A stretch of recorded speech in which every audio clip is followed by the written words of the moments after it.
मधुबन गए और वहाँ छोड़ करके आए। तो उत्तर प्रदेश की धरणी का कई चीज़ों में बहुत योगदान है। इतना योगदान है, हमारी हमें याद आती है आदरणीय विद्या दीदी।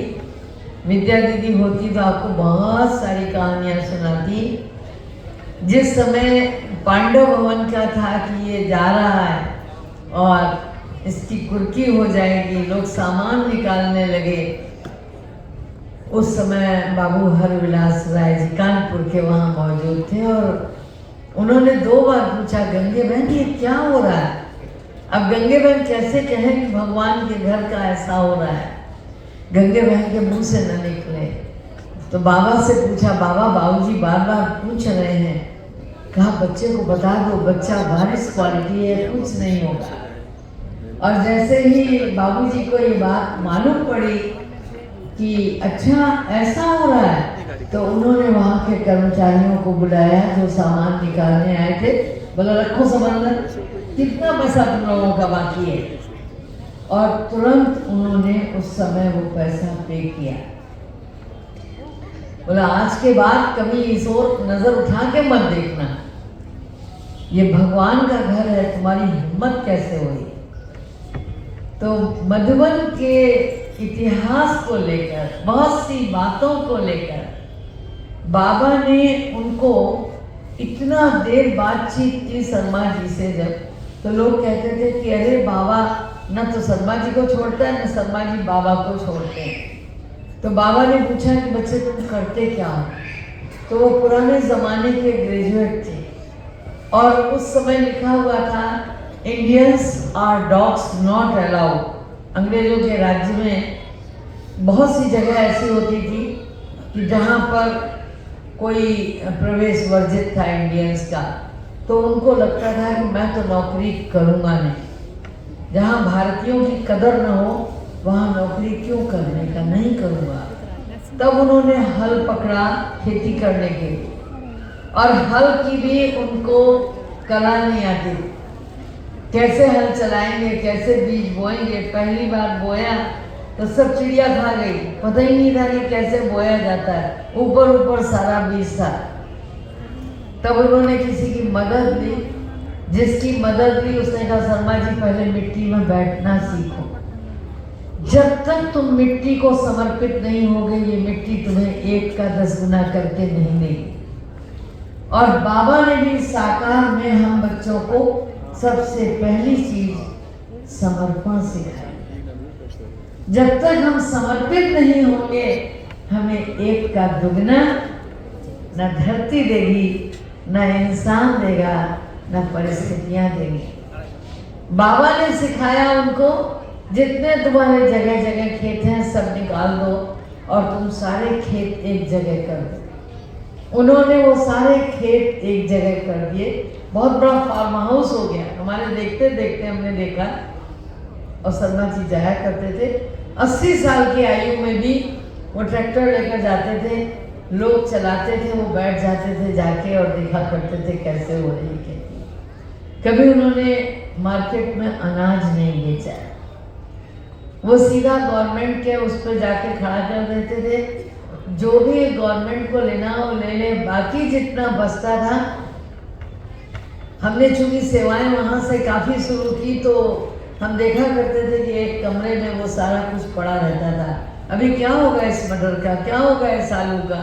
कहते थे नहीं, तुमको कानपुर भेजना हो तो भेज दो, नहीं तो माताओं बहनों को कह दो जिनको ले जाना हो ले जाए। कभी बेचना नहीं, सर तो करना ही नहीं उनको जा करके। तो नेशनल सीड फॉर्म को देने के बाद बाकी जो बचता था वो सब इस तरह कर देते थे। तो ये देखा कि बाबा ने उन्हें जो पढ़ाया, जो ज्ञान दिया पहली मुलाकात में, उससे वो दिन दूने और रात चौगुने बढ़े। प्रगति में कहीं कोई अवरोध नहीं आया और उनके बच्चे बाद में विदेश तक पढ़ने गए, हाई कोर्ट के न्यायमूर्ति बने। बहुत हमने प्रगति देखी उनके जीवन काल में। तो ये सब चीज़ें कि बाबा रमजू रमजबाज था। आप सबने पढ़ा होगा कि एक बार बाबा मम्मा भोजन करके दोपहर को खड़े हुए थे और किसी से एक चारपाई बनवाई गई थी, पढ़ा याद है? और वो चारपाई साइज में थोड़ी बड़ी थी। तो बाबा ने उस भाई को बुलवाया और कहा कि देखो ये चारपाई तुमने बनाई है, मैंने क्या कहा था, क्या ये उस बड़ी चारपाई के नीचे आ रही है? नहीं आई। एक बार, दो बार, तीन बार प्रयास किया, प्रेम दीदी ने बोल दिया नहीं आई, और दो बार बोल दिया नहीं आई। मम्मा मुस्कुराई, मम्मा ने एक शब्द नहीं बोला। रात को जब मम्मा से मिलने के लिए प्रेम दीदी गई तो मम्मा ने कहा, प्रेम तुम बड़ी समझदार हो गई हो। तो प्रेम बहन को लगा, प्रेम बहन माना जो देहरादून की इंचार्ज थी, तो प्रेम बहन ने कहा कि मम्मा ऐसा क्या हो गया, मैंने क्या कर दिया, कुछ तो बात है, आप बताइए। बोला नहीं, बहुत समझदार हो गए। ये बात मैं क्यों सुना रही हूँ, मेरा भी कहीं इसमें अंश जुड़ा हुआ है। मम्मा ने फिर बताया कि जब बाबा खड़ा है, मम्मा खड़ी है, वो भाई खड़ा है जिसने बनाया, आप क्यों बोले? वो तो खुद ही बोलता, बाबा को सबक देना था उस भाई को, इसलिए बाबा पूछ रहा था ये आएगी इसके नीचे। तो मैंने कहा, मम्मा गलती हो गई हमसे, हमको नहीं बोलना है। ये बात उन्होंने मुझे सुनाई व्यक्तिगत। क्यों सुनाई? एक धार्मिक प्रभात का फोल्डर बनना है, तो मैं उसको लिखने में लगी हुई थी। तो उन्होंने कहा, अरे तुम 2 लाइन लिख करके जगदीश भाई को दे दो, जगदीश भाई उसके बाद बना देंगे, क्या बेकार लगी हुई हो। तो मैं हंस दी। मैंने कहा, दीदी मैं ये सोचती हूँ कि मैं ऐसा लिखूं कि जगदीश भाई को काटने के लिए कोई शब्द न मिले, इसलिए मैं ऐसा लिख रही हूँ। और ये सच है कि मैं कलम चलाऊं तो जगदीश भाई काटते नहीं थे कभी। एक आध बार तो मैंने जगदीश भाई को धोखा देने की कोशिश की और खुद न लिख करके दूसरे से लिखवाया। बोला मैंने, कहा लिखो, जा करके दिखा के आओ भाई साहब को, अब तो भाई साहब काटेंगे इसमें से कुछ। भाई साहब ने वो लिखा हुआ दूसरे की राइटिंग का भी कहा, नहीं तुमने नहीं लिखा, मनोरमा मैंने लिखवाया है, और नहीं काटा। तो मुझे बड़ी खुशी होती थी कि बहुत विद्वान हैं, बहुत ज्ञानी हैं, इनके आगे मैं तो कोई चीज़ नहीं हूँ। लेकिन फिर भी मन करता था कि कुछ ऐसा लिखूं जो भाई साहब को काटने के लिए शब्द न मिले। लेकिन जब मुझे प्रेम दीदी ने ये बात सुनाई तो मुझे समझ में आई कि बड़ों के आगे क्या लिखना है, क्या पढ़ना है। बड़े जो चाहे वो लिखें, हमने क्यों दिखाना कि हमारे पास बड़ी विद्वता है। तो एक बाबा ने सबको जो चलाया, यज्ञ में एक से एक समझदार था, यज्ञ में एक से एक विद्वान था, और यज्ञ में एक से एक विद्वता रहित भी था। सबको मालूम है यज्ञ में एक अर्जुन दादा हुआ करते थे, मालूम है? किस किस ने देखा अर्जुन दादा को? देखा है? बहुत सीधे सरल वृत्ति के थे। बाबा ने कह के रखा था, अर्जुन दादा को अगर कोई 1 से 100 तक गिनती सिखा देगा ना, उसको चांदी का गिलास दूंगा।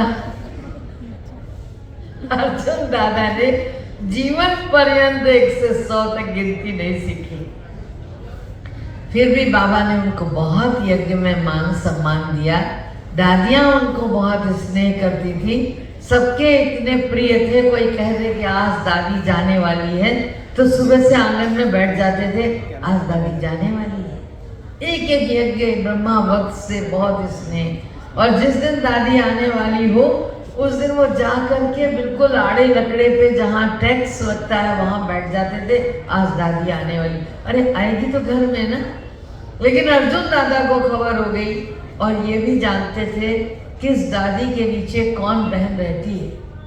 अगर गंगे बहन नहीं पहुंची है और देख लें कि यहाँ गंगे बहन क्यों नहीं है, हर दादियों का हाल चाल लेते रहते थे। बाबा ने उन्हें ड्यूटी दे रखी थी, दही मत कर मक्खन निकालते तो सुबह 3:30 बजे निकाल के रख देते थे। तो बाबा के यज्ञ में अनमोल रतन, जो भले पढ़े लिखे नहीं है, भले विद्वान नहीं है, लेकिन कैसे बाबा ने उनको सहेजा और कैसे उनसे सेवा ली, कैसे उनको मान सम्मान दिया। और जो पढ़े लिखे थे वो तो आगे चले गए थे। तो बाबा ने इस विश्व कल्याण के कार्य में हर एक को, बच्चे को बराबर सम्मान दिया, बराबर स्नेह दिया, बराबर पालना दी, और कभी सीधे नहीं कहा अरे तुम हाँ मूर्खो कभी नहीं सुधरोगे। बाबा कहता था ये कहना भी बहुत बड़ा पाप है। ये कहना माने उस आत्मा को श्रापित करना। क्यों मना? अरे आज नहीं तो कल ठीक हो जाएगा, सीख जाएगा। तो ये देखा कि बाबा कैसे कैसे पालना देता था। अभी अंदर वाले अगर भोजन कर चुके हो तो बाहर बुला लिए जाए और यहाँ से उठा दे चल रहे हैं।